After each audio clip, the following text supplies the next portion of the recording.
And here we are. Good morning, Ziggy Zigouras. How are you? Hey, very good, thanks. Happy to be Did I here. How are you? did I pronounce your last name right? I'm sure everybody says that. Zigouras. Zigouras. Okay. A little bit Yeah. more. Okay. Well, good morning, Ziggy. It's been a long time since we've just had a chance just to talk face to face like this. Usually we're in a group setting on a Libertas production call or something like that. But want to invite you here to the Freedom System while Lee's on vacation, because what we talk about here is how to be productive in real estate, right? How to actually just sell more homes. And Yeah. a little secret here, something that we all learned since moving to EXP is we just give away our best tricks, our best tips, like what made us have a really good year. So Ziggy, if you could share with us a little bit about your background, then we'll kind of dive into your 2021 and what your plans are for 2022 to just have just crush production while everybody else is worried about low inventory. Yeah. No, perfect. And I think real estate is my fifth career. But it's the one that's going to stick around for quite some time. This was my first sales job. I've always come from kind of customer service background. I was an LPN for years. I built homes for 7 years. I did custom cabinetry. And the last 16 years, I was at infrastructure network administrator. So I was doing customer support and, back end work on servers and networking for local school districts.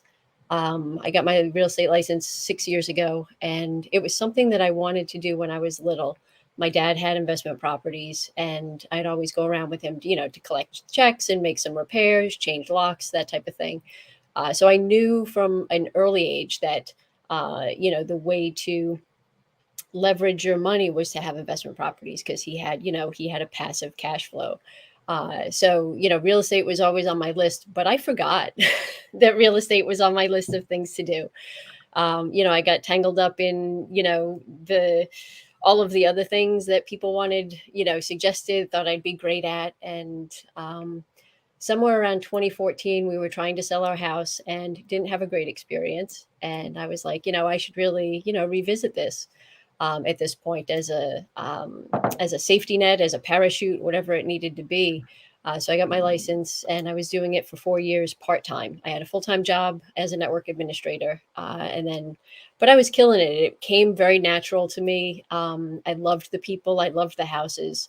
So I set out to do it full-time. And I had the goal to, within 3 to 4 years to be a full-time realtor. The brokerage that I was with, I was on a very low split. I was on a 60-40 split, and that wasn't enough money for me to leave my day job. It's very hard to survive on 40%, on 60%. It really is. Very hard to survive. And, I could have done more production, but I was like, I would just want to keep more of my check. I set out to find a better way, and I found eXp Realty. So I moved there here 3 years ago, and best decision I ever made. Within 6 months, I was able to leave my full-time job and do real estate full-time. So that's where I'm at, and that's where I've been, and I love it. Nice. Now, when you say it came naturally to you, one of the things that people don't understand about real estate when they first get into it is how much of real estate is just 100% marketing, right? Mm-hmm. Getting the name out, getting your name out, choose me, choose me, choose me. What part of that came naturally to you, and describe a little bit what that looks like? Sure. My kids don't like going places with me because I can't walk more than 5 feet without having a conversation, even if it's somebody that I don't know. So I'm just naturally drawn to people, and they always call me the mayor. I love people. I love talking to people, and that's a big part of being a realtor. I don't necessarily like picking up the phone and talking to people. I'd rather do it in person. But also, being able to build a relationship with somebody is important. It's an important part of real estate. But also being resourceful. And I've always been very resourceful and self-motivated. So that those traits also played a big part, I think, in how successful I was. I didn't just sit and wait. I kind of stir the pot and try to make things happen. So excellent. And so you had a really good 2021. Describe to us how you changed what you were doing to have a breakthrough year. Yeah. Yeah, that's a great question. Follow up is very important. So I've always answered my phone when it rings. It gets harder when there's 5 calls coming in. But I always answer my phone when it rings and I return calls. And that was definitely huge last year, 2021. One, because buyers were frustrated that people weren't calling them back. They'd call on signs, they'd call on listings, they'd call on properties that they were interested in seeing, and they weren't getting calls back. So they were always very surprised when I'd pick up the phone, number one, and number two, when I'd call them back. But I also, I think the biggest transition for me was when I really kind of honed in on, what my why was, what my motivation was, and I got my family on board with it. I think we had spoken maybe early last year or the end of the previous. I had been kind of stuck in the,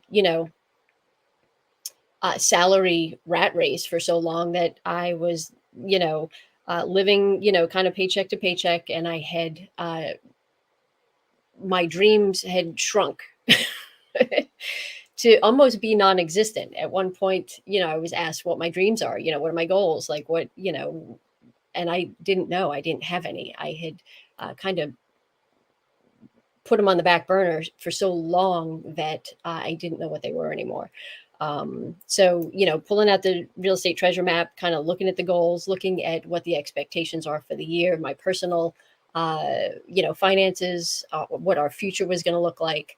I started to dream, and I mean, kind of even fantasize, because, some of the things were just so far-fetched, but it really kind of woke me up inside again. And I brought the family in, which was a suggestion from Tim, to involve the family in the goal setting process and get the family on board, so that, when I left the house for multiple hours at a time, they knew the reason behind it and that there was an end in sight. And that really, I think, changed my year in its entirety.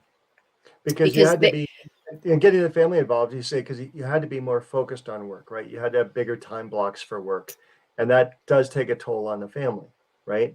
And if you don't set them up for that expectation. And we talk about time blocking a little bit, and tell us a little bit about what that looks like. Because behind you, I see a whiteboard. I see a lot of names on it. I see, you probably your furiously fast follow up there. So what are you tracking? How do you time block that into your day? That's a great question. And, I'm not an expert time blocker. I have things on my calendar, and I do, I'll use that dirty word, try to stick with it. I get sidetracked a lot. I'm, looking out my window and there goes a squirrel, and my attention goes right with it. But I do, I'm intentional about the number of contacts that I make. I speak to 10 people a day. It's not always the 10 people that I set out to speak with. But I make sure that I'm having conversations with, decision-making adults about real estate. And I could set out to speak with, for sale by owners, unrepresented sellers, or past clients, but I end up speaking with somebody that I bumped into at the grocery store, or right. But I make sure that I have 10 conversations a day about and involve real estate, whether it's just simply asking somebody for a referral, calling a past client. And what I track is as much as possible. I don't think I track enough, but I do track all of my leads. I track all of my listings, all of my pendings, all of my sold. I've just reworked my lead tracking because it was disastrous. But trying to get everybody pre-qualified, using scripts, conversational outlines, so that I'm sure what their motivation is, what their time frame is, and then having a follow-up plan so that I act accordingly. Because quite honestly, in the last 6 months, I've lost so much business because I didn't have a long-term follow-up plan. People that I saw I saw a listing yesterday that came up about 15 days ago, from a seller that I had gone out to do a home valuation on their property. they were just kind of dipping their toe in it to see what it was. I didn't put them in a follow-up plan, and I haven't spoken with them since. And bam, they listed with somebody else.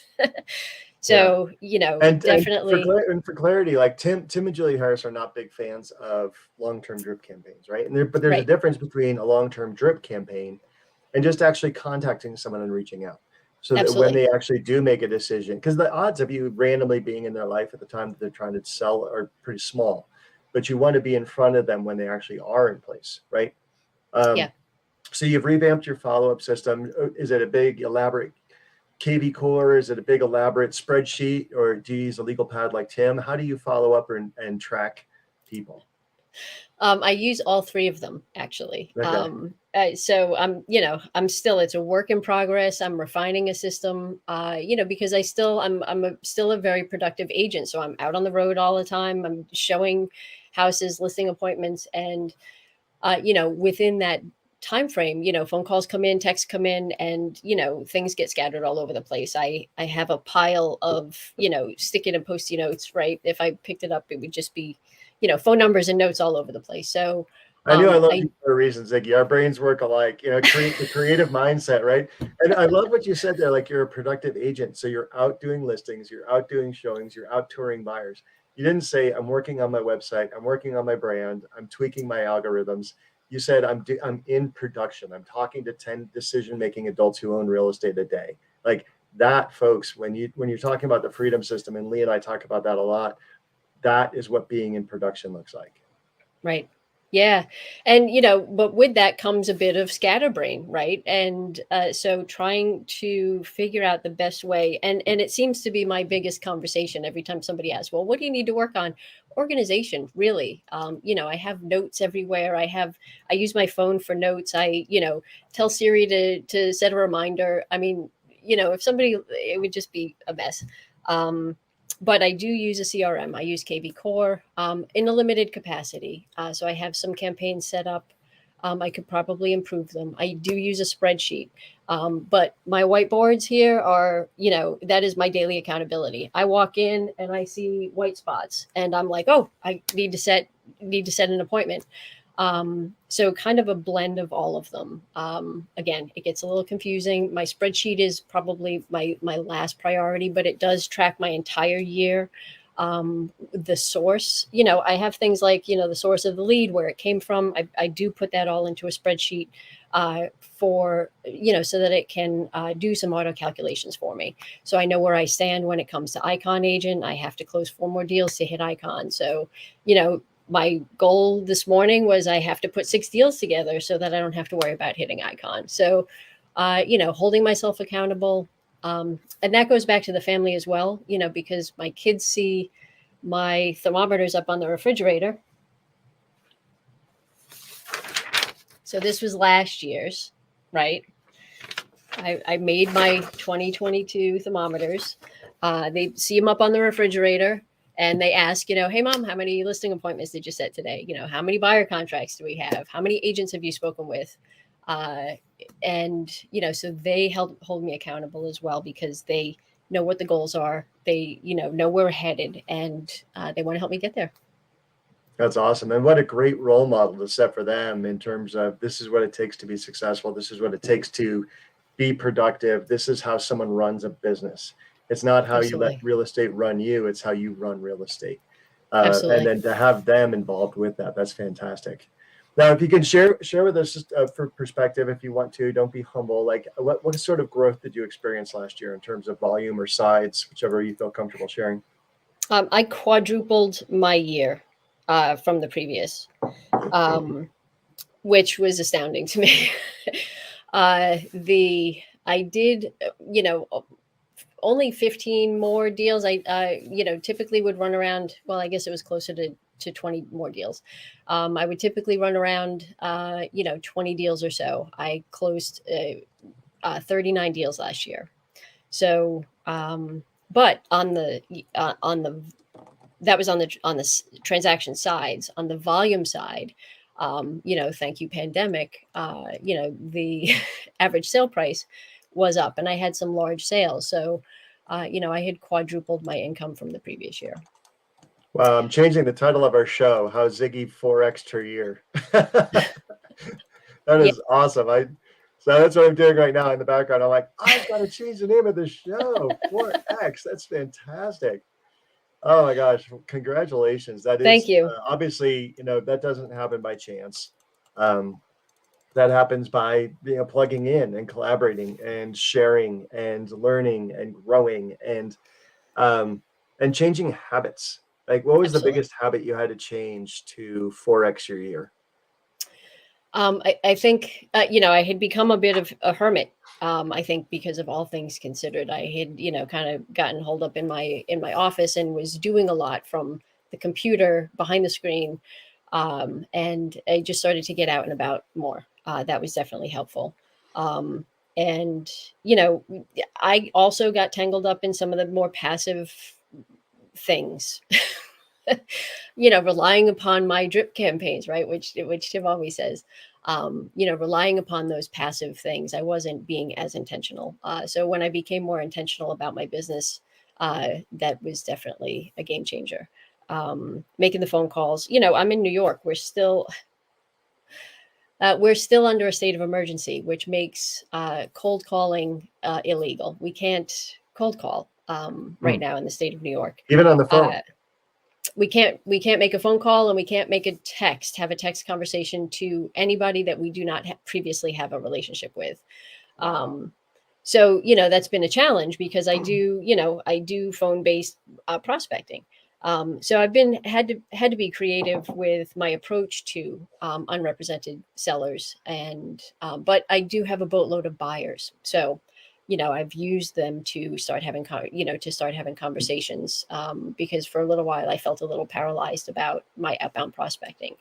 Um, so coming up with creative ways to get my foot in the door, to have a Yeah. conversation, and to build rapport with home sellers was definitely a challenge. But I figured out a way that works for me, and I did it. And having people like yourself and Tim and Julie and the whole Libertas crew, and just a boatload of agents at EXP Realty, to constantly learn creative ways to engage with the public, our community, being involved in the community, and just being out and about. Like I said, just being out and about. I'm bound to bump into somebody that, number one, is happy to see me, and two, has a real estate need, whether it's them, their brother, their mother, their sister, their cousin, whoever it is. As soon as they see me, that's what they think of. Oh, how's the real estate market? And they're always happy. I mean, especially now, everybody was happy to talk about the real estate market. Yeah. Well, and no one's ever asked me to do this, and we're not selling coaching or doing anything here like that. But having Tim and Julie involved in your life, Tim and Julie Harris, what impact? Because I went through a long period of my real estate career without a coach. Mm-hmm. And that had a significant impact on my income, like bad, like really bad. And so, one of the reasons Lee and I are giving free coaching away here, you can call it training because it's not 101, is because, we want people to, if they can't afford it, get it somewhere, right? Sure. You pay for a coach right now, and you also have their coaching for free through premier-experience.net as part of EXP, or be part of the Libertas group. But what impact does having a coach have on you and your production? It has a huge impact. My first 4 years, I didn't. My first 4 years, I didn't use a coach. My uh, third and fourth year, I think I was paying for their coaching, but I still had a full-time job, so I would just listen. I listened a lot. And quite honestly, I had picked up so many bad habits that my brain needed washing. So that first 2 years, my brain was being Tim and Julie Harris, reprogrammed. Was that the like the $100 a month premier coaching? It was $100 a month, Yeah. premier coaching. We had the daily semi-private call, and I would listen on the call during my lunch hour. And just because it was just such a different way of doing business than I had previously been doing, because I was never, taught. And I asked questions by of my local agents and brokers, but it's a competitive market, so nobody really gives away their their superpower, right, on how they get their leads and how they run their business and how they keep it profitable and keep their money in their pocket. So there's a lot of, you have to read between the lines, and Tim and Julie, they just lay it out there, right? This is what you need to do. This is how you do it. Like, follow our program and like get busy. So once I started to implement their program and follow their guidance and participate in the calls, that definitely had a huge impact on my business. And they're no fluff, right? So I listen to their daily podcast. That is my mindset check every single day. I didn't participate in a lot of media anyway. I don't watch the news. I haven't for 15 years. Nothing good comes of it. So, but I do listen to their daily podcast, and it's always good stuff. It's always informative. I was listening to the Metaverse podcast this morning. But it keeps my brain in check, right? Oh, that's right, I forgot about that. Or, oh, I need to do that. Or, I'm not doing enough of this. So, it helps hold me accountable.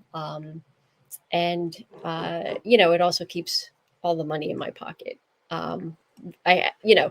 Did I make a boatload of money last year? Yes. And I kept probably 75% of it in my pocket.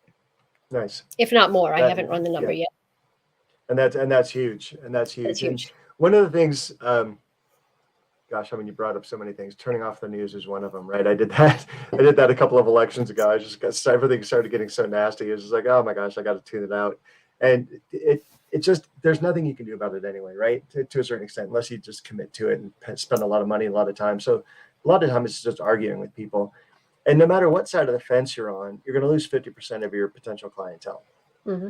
Right. Flood them right out of the gate. Like, you're not going to convince anybody anyway. So someone asked me, like, point blank on a listing interview the other day, like, oh, so did you vote for blah, blah, blah? And I just looked at him straight in the face. I said, I voted the way I voted. But what I really want to talk about right now, I said, because it's not going to impact you one way or the other. Right. And, and he just was like stunned. He's like, I'm like, we may agree. We may not agree. I don't know. I'm not going to explore it. I don't get into politics in my business. Yeah.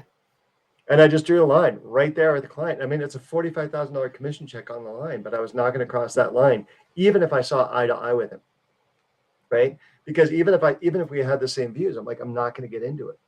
Right. And some people may disagree with that. And they might say, hey, if you do bond on the same views, like, dive in, man, like, anchor them to you. I'm like, I'm not into politics. I'm into selling homes. I'm into marketing homes. I'm into getting you top dollar. Is that what you want? Absolutely. Right? Yeah. And because like, you could get into so many things with a client that are so off topic. I'm not there to be their friend. I'm there to be a professional who's friendly. I got that from Steve Watson or Steve Powers. Yes. Sorry, Watson yes. Powers. That was a great call. Yeah. And he said, you're not there to be their friend. Be a professional who's friendly. Put profession first, right? Make the calls on your time, make the calls work on your time, and end them friendly. But like, you're not there to share baby stories, right? You're there to sell their home. Yep, absolutely. 100%. And then he also had a good one. And Steve Powers is another great coach, Watson Powers Coaching. He's influenced me a lot. And where I was going somewhere with that one. Pick up on it. Pull it out of the air. No, that was a great call. I think he put me on the spot on that call. But yeah, no, it was very relevant what he said about that too, because, we are there, they're calling us in, they're hiring us to sell their home. And even when we're friendly with them or friends, with our sphere of influence, there's an important distinction between, when I'm on the clock and when I'm your friend. And actually, I just had a recent experience where a friend called me out to, do a home valuation on her parents' house. They're doing a private sale with family members.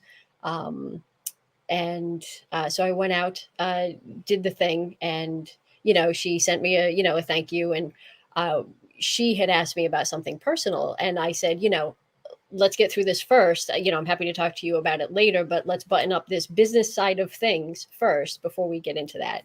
Because we have kids the same age, they play soccer together, they've known each other a long time. And she was like, I totally appreciate and respect that. So once we got everything done, I gave her the price, that I'd list the house at, all of those things. Then we had the personal side of the conversation, but I didn't want to mix the two, right? I didn't want to cloud, number one, she's asking for help on the professional side of things. So I didn't want to cloud that at all. Yeah, that was a great line to draw. And and it just came back to me. Steve was saying, hey, pull 5 people out of your sphere that you don't talk business to, right? Those are the 2 o'clock in the morning, your car breaks down, they're going to come change your tire kind of friends. Don't talk business to those people. Those are your deep emotional tie people, right? Now they're probably going to do business with you anyway, but you don't have to even talk business with them. Right. And if they don't do business with you, it's no big deal because they're your friend, they're your personal bond. That is your deep network. Everybody else, be professional that's friendly. And where you draw the line on that, whether it's 5 or 10, that's up to you and how large your sphere is, right? Whether you're an introvert, extrovert, all that kind of stuff. But it was a very interesting point. And too often, everybody's out there trying to be bubbly, lovely with every single person. And if you get to share what a professional they are. But, when Steve brings up, he's like, you don't know everything about your dentist's babies. Right. Your attorney doesn't share what happened to their car last night, right? Like you don't have to do the personal dump with every single person to get the personal bond. You do need to form relationships with people. Real estate is all about relationships. But there is a professional relationship that's friendly. And to that point, it's all about the client. Right. If you used to speak about the client nonstop, you will come across as very friendly. Right. Right. Yeah. You just Absolutely. constantly ask about them. What's everybody's favorite topic? Them. Themselves. So anyway, we've gone on, and Ziggy, I'd love to have you back. You're just it's so wonderful talking to someone who's just a real person, right? A real person with a real family doing real work. Kind of a mess, right? You admit, like, I don't know where everything is. It's like sticky notes, but like, guess what? I'm kind of a mess too. I've got sticky notes everywhere. So I don't say that in a bad way. I say that in a real way, because sometimes you could see someone and they're like, I sell 1,000 homes a year, use my system. It's like, dude, you're so unrelatable, right? But one of the reasons I wanted to have you on the show is because you 4x'd your business. You're crushing it, yet you're relatable, right? Ziggy, if people want to get a hold of you, how do they reach out to you? They can call or text me. Want me to give my number? Yeah, go for it. Yeah, 914-474-4625. Awesome. And folks, you can always reach me too at 303-589-2320. That's my cell, 303-589-2320. To everybody who dropped a note in the comments, thanks. Yeah, 4X, awesome. Happy Monday, Matt. And to everybody else who's watching live or recorded, hit the subscribe, hit the notification. Make sure you get aware of our show or watch it later. As always, reach out to us anytime. And Ziggy, thanks so much for stepping up and being a guest on our show today. It's an honor to be a colleague of yours at Libertas here at EXP, and just to have been, having our careers bump up against each other over the years. It's been fun. I look forward to growing with you in the future. Absolutely the same. Thanks so much. I really appreciate the time you took today. Thanks. Awesome. Thanks again. Ziggy. All right.